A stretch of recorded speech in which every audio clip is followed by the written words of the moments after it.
Somebody told me that these were made up, and they've been going on since January of last year.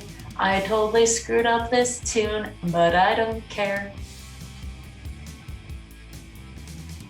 Hello everyone, this is Janelle, the SLP Peep, and today we are going to continue on with rumors.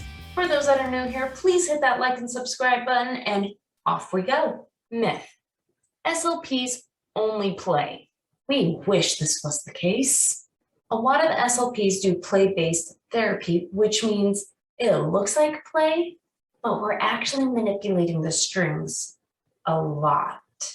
What they consider work is actually play, which means we work within their play. That sounds really complicated. It's really not.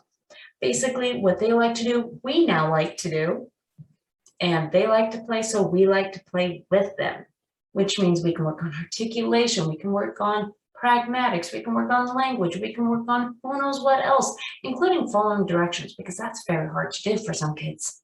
Myth. Speech therapy is only for children.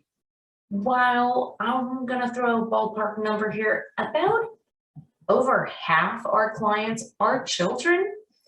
SLPs are actually found in hospitals, skilled nursing facilities as well. I, as an intern, actually worked with multiple people that were in the 50+ zone. What a clinician may focus on may change depending on their age bracket. SLPs are able to work on all 9 areas that is within our scope of practice in all age brackets. It's just not common to work with a 70 or 80 or even a 90-year-old and working on articulation. Yeah, no, we do the whole age range. Next, myth. SLPs only work on that one thing you've heard. My friend, when we were in graduate school, she was making cold calls to different places to see if they wanted an intern. Somebody asked her why they would need an SLP. And my friend was like, well, you have traumatic brain injury patients there all the time. We work on cognition. We work on dysphagia. And the person on the phone was very confused, thinking that SLPs only work on articulation. Articulation and language are pretty much the bread and butter of what we do, meaning that's majority of what SLPs do. But there's so much more.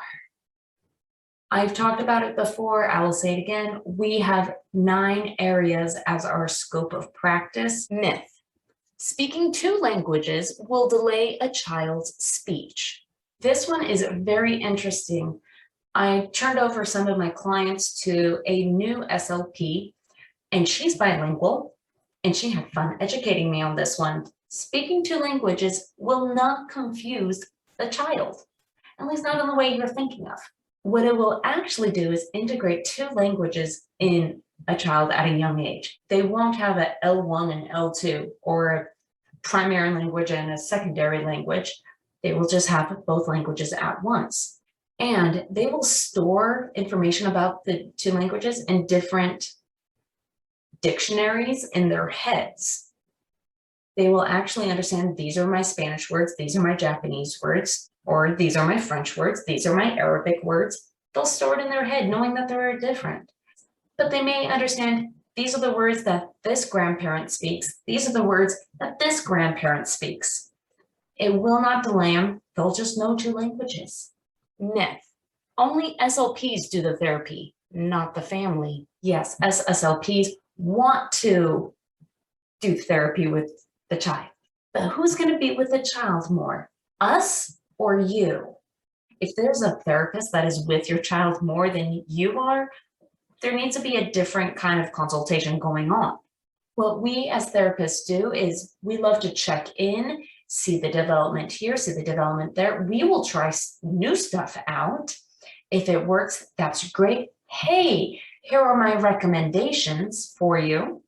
This works. Tell me, when do you have an opportunity to talk about new vocabulary? When you're cooking? Great. Have your child where they normally are, wherever it may be. Talk about, oh, now I'm breaking the pasta. I am putting the pasta in the boiling pot of water.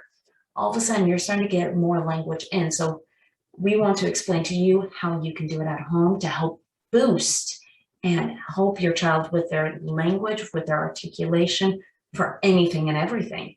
For the families that say we don't have time to do that, I understand people are busy. This is one reason why I like to tell my families, if you have 5 minutes a day or 5 minutes an hour, that's perfect. That's 5 minutes more than they would have otherwise.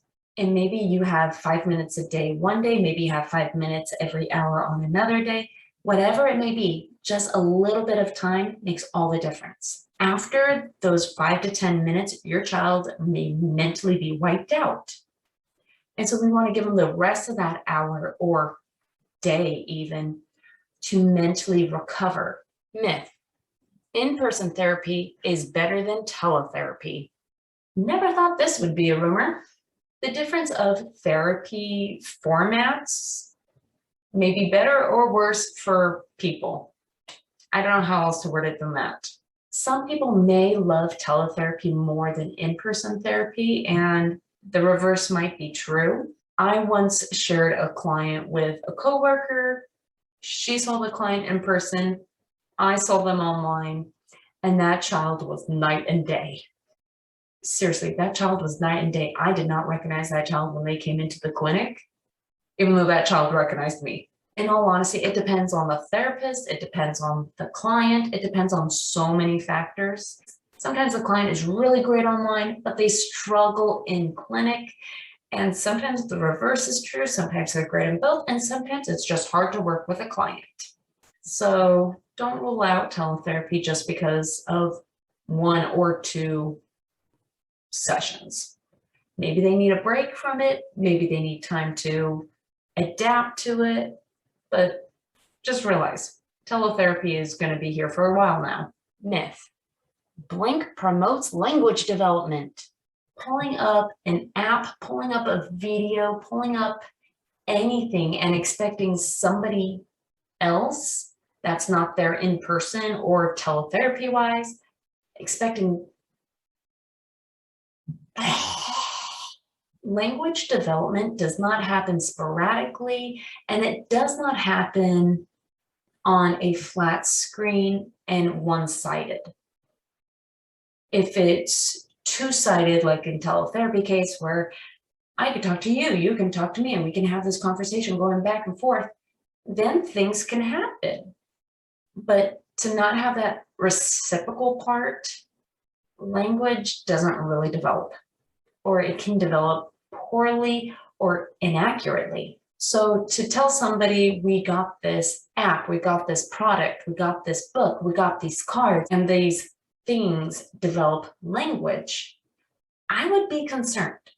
What do you mean it develops language? Are you using it as the source of development or using it as a tool for development?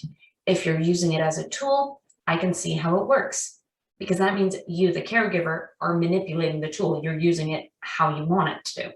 Are you using it by the book instructions, or are you using it by the instructions of this is what the child needs?